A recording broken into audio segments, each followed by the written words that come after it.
अस्सलाम वालेकुम वरहमतुल्लाहि वबरकातुहू। डियर स्टूडेंट्स, उम्मीद करता हूं कि आप सब खैरियत से होंगे और मजे में होंगे। जैसे कि आप सबको पता है कि हमारी जेई की सीरीज चल रही है एंड जेई की सीरीज का एक और क्वेश्चन हमने यहां पर लाया है डे 4 के लिए। एंड वो क्वेश्चन आपके बोर्ड की स्क्रीन पर दिया है आपके लिए 13 सेकंड से। तो 30 सेकंड्स में इस क्वेश्चन को आप देखें और क्वेश्चन को सॉल्व करने की कोशिश करिए। तो चलिए हम टाइम वेस्ट नहीं करेंगे, हम डायरेक्ट अपनी क्वेश्चन पर आएंगे। क्वेश्चन हमारे पास दिया है if 1 gram of carbonate, if 1 gram of metal carbonate M2CO3 हमारे पास दिया है on treatment with excess HCl, जिसको हम ट्रीटमेंट करेंगे HCl एक्सेस के साथ, और ये बनाएगा मेरे बेटे इतना ग्राम इतने मोल ऑफ कार्बन डाइऑक्साइड। हमने मोलर मास इसका बताना पड़ेगा। तो क्वेश्चन को समझ लीजिए कि क्वेश्चन को कैसे करेंगे हम। आप देखिए हमारे पास है 1 ग्राम ऑफ कार्बोनेट यानी M2CO3। मैं रिएक्शन लिखने की कोशिश करूंगा।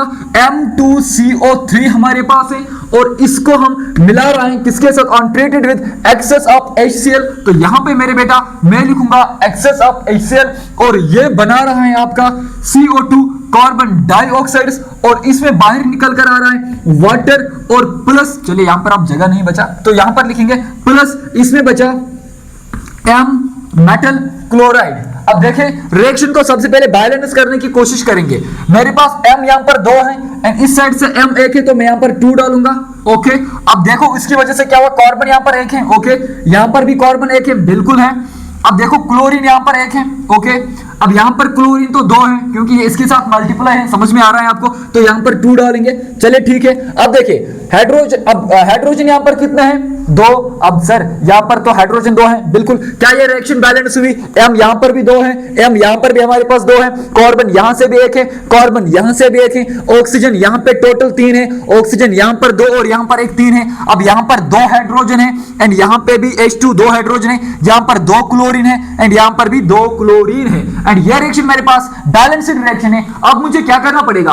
1 ग्राम ऑफ कार्बोनेट एंड ये आपके पास दिया है 1 ग्राम ऑफ कार्बोनेट, तो इसका मास जो दिया है दैट इज 1 ग्राम एंड ये बना रहा है आपको इतने मोल ऑफ CO2। तो CO2 के कितने मोल है मेरे बेटा इस क्वेश्चन में? CO2 की बात करेंगे, इसमें जो total number of moles question में दिए हैं दैट इज 0.01186, इतने मोल्स दिए हैं। तो देखो अब क्वेश्चन को क्या करेंगे, इसका स्टोइकियोमेट्री 1 है, इसका स्टोइकियोमेट्री भी 1 है एंड इसका स्टोइकियोमेट्री भी 1 है। एक मेटल कार्बोनेट आपके पास इतने मोल ऑफ कार्बन डाइऑक्साइड बनाता है। क्या मैं बता सकूंगा, कह सकूंगा कि इतने मोल ऑफ कार्बन डाइऑक्साइड से इतने मोल ऑफ M2CO3 बनेंगे? तो M2CO3 भी इतने ही बनेंगे क्योंकि एक मोल इतना बना रहा है, एक मोल यहां पर भी इतना बनाएगा 0.01186 मोल।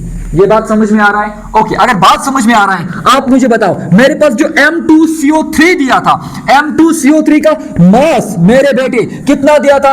M2CO3 का मास मेरे पास 1 ग्राम दिया था। अरे वो तो क्वेश्चन में दिया है ना इसने M2CO3 का मास। ओके मेरे बेटा, अगर M2CO3 का मास दिया है, आप मुझे बताओ क्या M2CO3 का मोल्स आपको पता है? ऑब्वियसली, क्योंकि हमने देखा 1 ग्राम इतने बना रहे हैं, एक स्टोइकियोमेट्री यहां पर भी, अगर एक कार्बन डाइऑक्साइड इसमें इतने मोल हैं तो इसमें भी इतने नंबर ऑफ मोल्स हैं। तो M2CO3 के नंबर ऑफ मोल्स जो मेरे बेटा हैं दैट इज 0.01186। तो क्या पता चला आपको M2CO3 में, मेटल कार्बोनेट में? मेटल कार्बोनेट का मास भी पता चला, नंबर ऑफ मोल भी पता चला। तो आंसर आ जाएगा ना डायरेक्ट। कैसे? अगर आपको मास भी पता, नंबर ऑफ मोल भी पता, आप सबको एक फार्मूला याद है मेरे बेटे, number of moles, number of moles. And ये नंबर ऑफ मोल्स किसके बराबर होता है? ये नंबर ऑफ मोल्स किसके बराबर होता है? नंबर ऑफ मोल्स बराबर आएगा, ऊपर हम लिखेंगे मास। क्या लिखेंगे? मास। एंड मेरे बेटा नीचे हम लिखेंगे मोलर मास। क्या लिखेंगे? Molar mass. अरे ऐसा क्यों? क्योंकि मुझे मोलर मास तो चाहिए ना। हाँ जी बेटा, तो क्या लिखा मैंने? Number of moles that is equal to mass divided by molar mass. Okay, अगर ये फार्मूला है, मुझे बताओ नंबर ऑफ मोल्स कितने हैं? नंबर ऑफ मोल्स यहां पर हैं कितने? 0.01186। ओके, ये मेरे पास नंबर ऑफ मोल्स हैं इज इक्वल टू, मुझे क्या लिखना है? मास। मास तो कितना है? 1 ग्राम। मैंने यहां पर लिखा मास है 1 ग्राम, तो मैं लिखूंगा 1 डिवाइड बाय मोलर मास। तो मुझे निकालना है इस मेटल का, क्योंकि मेटल कार्बोनेट का मोलर मास तो मुझे चाहिए ना। ओके, मैंने नीचे M लिखा। ओके, क्या मैं लिख सकता हूं M दैट इज इक्वल ऊपर 1 नीचे ये डिवाइड करूंगा इसके साथ 0.01186। अगर आपके पास कैलकुलेटर है 1 डिवाइड बाई 0.01186 को जब आप सॉल्व करोगे आपका आंसर 84.3 समथिंग आ जाएगा। क्या 84.3 समथिंग कोई ऑप्शन है? 84.3 समथिंग मेरे पास डी ऑप्शन है। तो मेरे बेटा इस क्वेश्चन का जो सही आंसर होगा वो कौन सा पार्ट होगा? D part. एंड ये आपके आईआईटी 2017 में क्वेश्चन आया हुआ क्वेश्चन है। सिंपल तरीके से आपको क्वेश्चन चालू करना था। क्वेश्चन में बोला क्या गया मेरे बेटे, मेरे पास 1 ग्राम ऑफ कार्बोनेट है, 1 ग्राम ऑफ मेटल कार्बोनेट है, उसको आप ट्रीटमेंट कर रहे हो किसके साथ मेरे बेटा? विद एक्सेस HCl के साथ, और ये प्रोड्यूस कर रहा है इतने मोल्स ऑफ कार्बन डाइऑक्साइड। अरे मेरे बेटा जब इतने moles of carbon dioxide produce कर रहा है एंड स्टोइकियोमेट्री दोनों साइड से सेम है, आपको मोलर मास निकालना पड़ेगा। तो नंबर ऑफ मोल आपको पता चला, जब नंबर ऑफ मोल आपको पता चला एंड मास क्वेश्चन ने दिया है, अगर नंबर ऑफ मोल आपको पता चला, मास भी पता चला, अरे मेरे बेटे